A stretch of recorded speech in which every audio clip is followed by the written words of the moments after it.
I wanted to make this video for a while now. I feel like I've owed it to people in a sense. I don't know why, but I do. I've been gone for such a while and then I've just come back with something completely like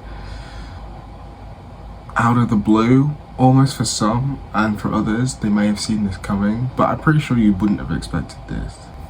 I'm back. I probably won't be making YouTube videos like properly, but I'll drop in every so often when like things sort of happen. But yeah, I have an album. It is out.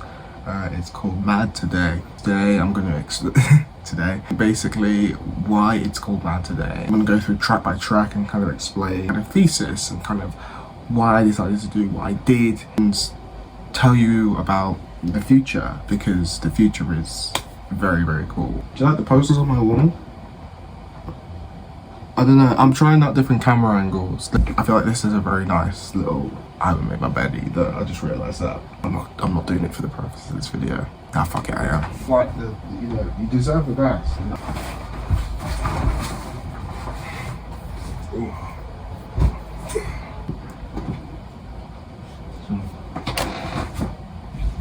There we go. I don't know how to do YouTube videos, it's been such a long while, but it hasn't at the same time. Basically, I started making videos back in 2020 to kind of cope with the pandemic, and I enjoyed it. I took a 4-month break, I made a few videos, took a 4-month break, came back, made videos semi-regularly. Then we went back into lockdown in 2021, I started making videos properly. Got a few videos that did decently well on the channel too. I took a 2-year break. During that time, I wasn't really working on music, but if you look through my channel, there's a few instrumentals that were on the channel I put out sporadically, teasing the fact that I like music, I like working on music. 2023, I think I came back to YouTube, I did a couple of videos, then I disappeared again. I didn't take a 2-year break, I took like a year-long break.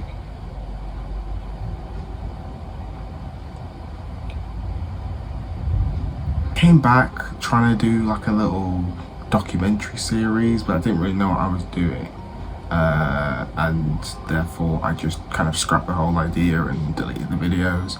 At the time I was working on music properly, I was producing, I was songwriting, I was recording every single day, or pretty much every single day, and I was just listening to so much music at the time. I was, listening to so many different genres, from like shoegaze to folktronica to trap, rage, pop, alt pop, synth pop. Back end of 2024, where an album really actually became kind of like tangible. Trying out a few styles, I was seeing what kind of fit, and I think it was kind of when I listened to Whole Earth by Tora Imoa. It's an album I've talked about to my friends a lot. I love that album, I think it's really, really good, and it's kind of this emo rap, cloud rap, rock rap. I really, really enjoyed it, and I thought, this is the style, this is the project. Listen to like Mad Today first gen, like the first like version 1 of it, because this album has taken on many forms. This is not the final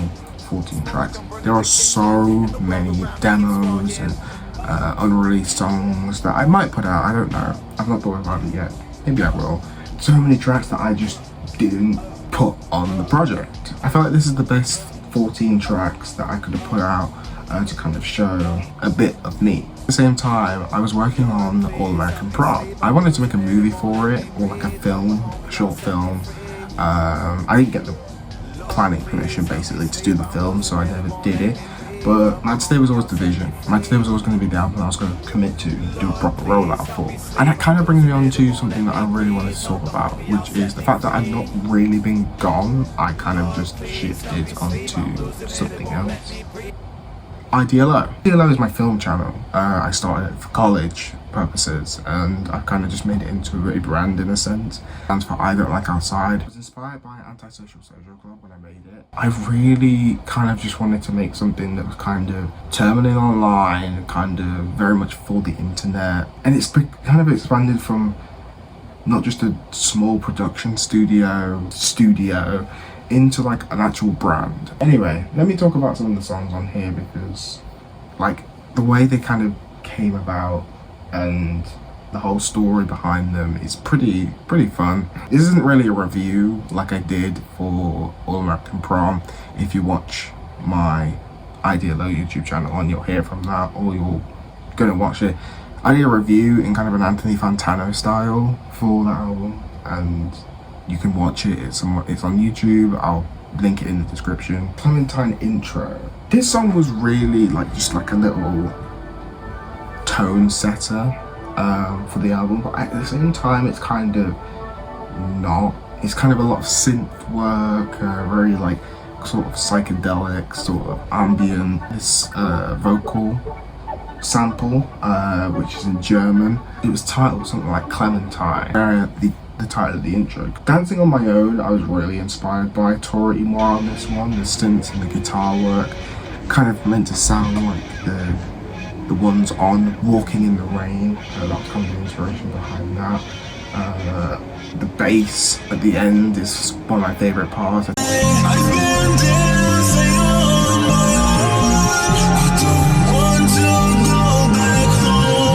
Got the storm as well, that little fucking bit there. I think that's really cool.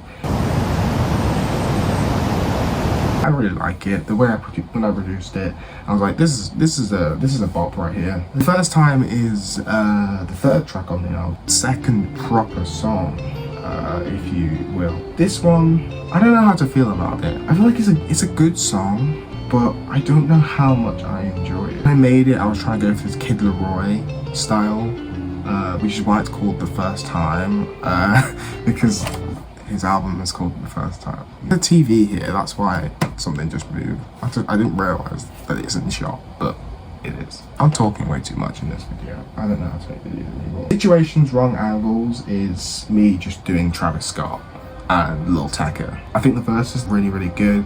The chorus, pitched up. The pitching up is something that I really sort of enjoy, because I was never really comfortable with my voice. Tried it a few times on the record. Really kind of wanted to do something sort of auto-tuning, and sort of vocally a bit zany and a bit, weird. The Hammer is kind of just a follow-on from that.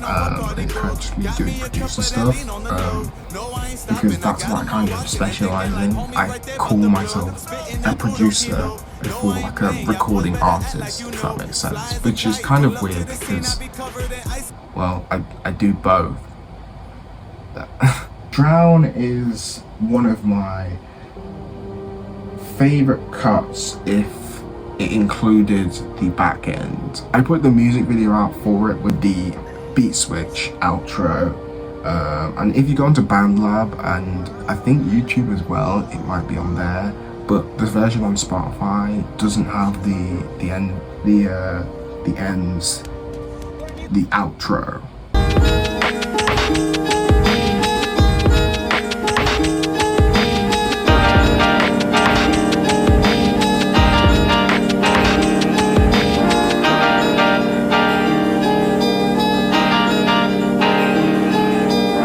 The outro is really good. I really enjoy the outro. The outro is more sort of Travis Scott. I don't want to say worship, but it kind of is in a sense. Very psychedelic, jazzy, the guitar. I got an email. Sorry, I got an email. Well, I was saying, yeah, I was very much inspired by Madonna, by Tora Imoa. I'm going to talk about Tora a lot on video because he kind of inspired the record. I'll be completely honest with you. Dreams Interlude. This is actually a YouTube beat. There's a few YouTube beats on here. There's 3. I'll tell you when they are YouTube beats. But Dreams Interlude is a YouTube beat. I didn't really think too much about this. Just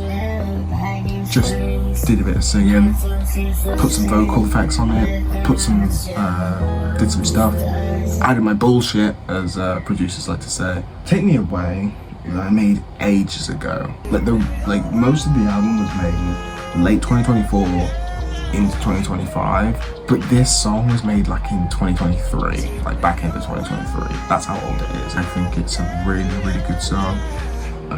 Very late night drive sort of feel with the 808s, the claps, the synths, and then like the big grandiose bit at the end. I think it's very nice. Stay is an alternative rap cut with a bit of auto crooning, vocals pitched up. Inspired once again by Toro. Off-Road is the song that kind of inspired this one. The like violin at the end as well.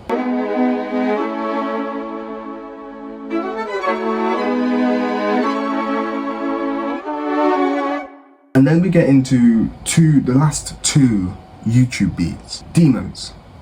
I love this song. It's in my own repeat at the minute, over on Spotify. It's paid for Spotify Premium, so I can't show you that it's in there, but it's on my own repeat. I promise you, it's in my own repeat. It's just a really good, like, little emo rap, pop rap,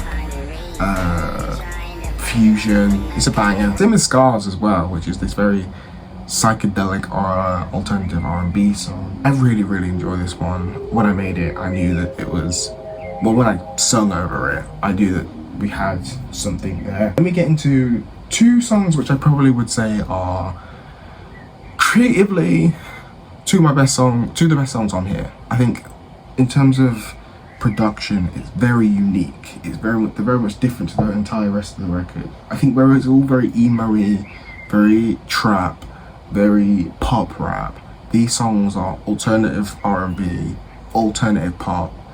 These songs are completely different to anything else on here. But I Really Hate You and Time to Say Goodbye. I Really Hate You is just an R&B song. Through and through, it's an R&B song. I put it as part of a film that I made earlier this year, which you can check out. I might link it somewhere. That one came out and I just really enjoyed it.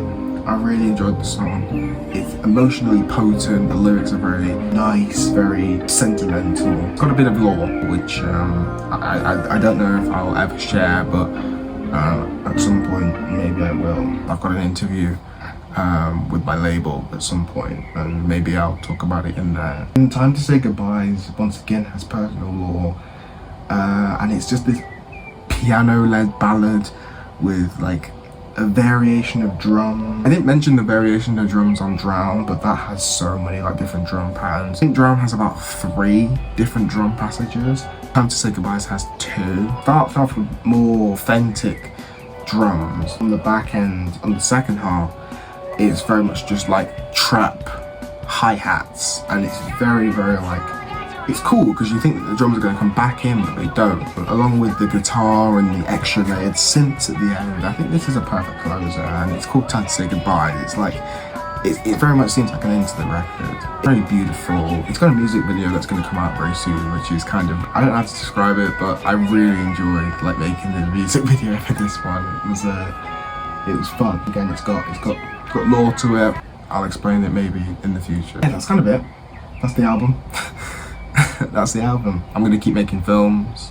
I study it at college. I call myself a filmmaker before I call myself an artist. Maybe because I don't want to be asked to sing my songs. I'm kind of still getting used to being an artist. Being a filmmaker is a lot easier, per se. But yeah, I've got a film coming out for a project which is very, very special. Can't really say too much, but Prom 2. Remember Prom 2. I think people are gonna really enjoy it. And this is gonna be something that blows expectations well out of the water. That's what I have to say on that. I'm really, really happy. Life is great at the minute. Hopefully going to put out some more music soon. I've got a song, should be out by the time this video is out. Music video for Dancing on My Own should be out as well. Yeah, I hope you enjoyed, and see you in the not too distant future. See you there. And that's what I have to say on that. What's that? Check the Anthony Fantano channel.